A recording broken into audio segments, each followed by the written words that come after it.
கடந்த 10 நாட்களாக தமிழகத்தில் அரசியல் பரபரப்பு ஓய்ந்த பாடில்லை.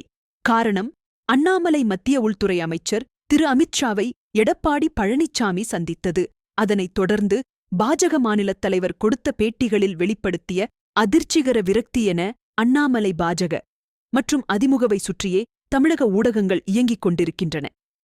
இந்த பரபரப்பு ஓயாத நிலையில் அமித்ஷா மீண்டும் தமிழகம் வந்துள்ளார்.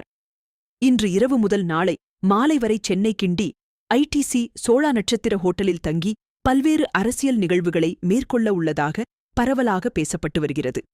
இருப்பினும் இந்த விஜயம் அடுத்த மாநிலத் தலைவர் யார் என்பதை பற்றி இல்லை என பாஜக மாநிலத் தலைவர் அண்ணாமலை தெளிவாக கூறிய நிலையில் மொத்த அரசியல் கட்சிகளின் பார்வை தற்போது அமித்ஷா தங்கும் ஹோட்டலை சுற்றியே உள்ளது. இன்று இரவு முதல் யார் யாரெல்லாம் அமித்ஷாவை சந்திக்க உள்ளனர் என்பதைப் பற்றி திமுக வட்டாரங்கள் தூக்கத்தை தொலைத்து உள்ளது. ஆளும் கட்சியாகவும் இருப்பதால் மாநில உளவுத்துறை மிக மிக துல்லியமாக கவனித்து வருகிறது.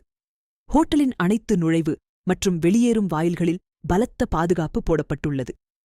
சட்டப்பேரவை விடுமுறை தினத்திலும் அதிமுகவின் முக்கிய சட்டமன்ற உறுப்பினர்கள், முன்னாள் அமைச்சர்கள் யாரும் தங்கள் சொந்த ஊருக்கு செல்லாத நிலையில் அவர்களும் மிகத் தீவிரமாக கவனிக்கப்பட்டு வருகிறார்கள். பொதுவாகவே அமித்ஷா நேரம் காலம் பார்க்காமல் அரசியலில் ஈடுபடக்கூடியவர் என்பது அனைவரும் அறிந்த விஷயம். இன்றிரவு அமித்ஷா முழுவதும் அதிமுகவுடனான பேச்சுவார்த்தை பற்றி அண்ணாமலை மற்றும் சில முக்கிய நபர்களுடன் கலந்து பேசவுள்ளனர்.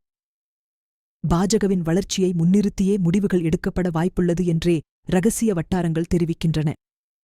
தொகுதி உடன்பாடுகளுடன் கூட்டணிக்கான அறிவிப்பை நாளையே அதிமுக அறிவிக்க வேண்டும் என்பதும் அமித்ஷாவின் நிபந்தனையாக இருக்கும் எனவும் சொல்லப்படுகிறது.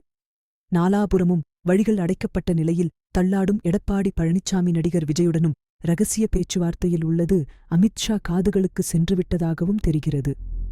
எனவே எடப்பாடி பழனிசாமியைப் பற்றி நன்கு அறிந்த அமித்ஷா இந்த முறை கிடுக்குப்புடி நிபந்தனைகளில் சமரசம் கிடையாது என்ற நிலையில் உறுதியாக உள்ளாராம்.